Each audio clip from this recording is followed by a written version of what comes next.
Hello, কেমন আছো তোমরা সবাই? এই ডালটিকে আশা করি তোমরা সবাই চেনো।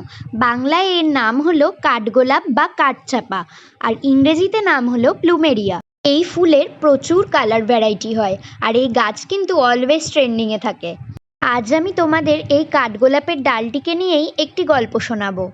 অ্যাকচুয়ালি 2024 সালে এই কাঠগোলাপের ডালটিকেই আমি একটি বেশ হেলদি গাছে পরিণত করেছিলাম।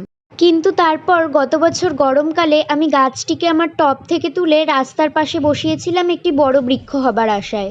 ভেবেছিলাম গরু তো এ গাছ খায় না, তাই অনায়াসেই এই গাছকে রাস্তার পাশে বসানো যায়। আর এটাই হয়েছিল আমার ভুল।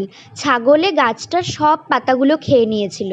তারপরেও যদিও বা এই গাছটি একটিমাত্র ডাল নিয়ে সারভাইভ করছিল, কিন্তু হঠাৎ একদিন আমাদের পাড়ায় চলে এলো একটি জেসিবি পাইপলাইনের কাজ করতে। আর এই গাছটিকে যে কখন তারা তুলে ফেলে দিয়েছে আমি লক্ষ্যও করিনি। তার কয়েকদিন পর আমি রাস্তায় বেরিয়ে দেখছি এই মৃতপ্রায় ডালটি একপাশে পড়ে আছে। সেই অবস্থা থেকে ডালটিকে পুনরায় বাড়ি এনে খুব ভালোভাবে ফাঙ্গিসাইড লাগিয়ে একটি কাগজের প্যাকেটে বসিয়েছিলাম, এবং গাছটি সত্যি করেই তার জীবনী শক্তির প্রমাণ দিয়েছে। দেখো আবার কত তাড়াতাড়ি গাছটি পাতা এবং ফুলে ভরে উঠেছে।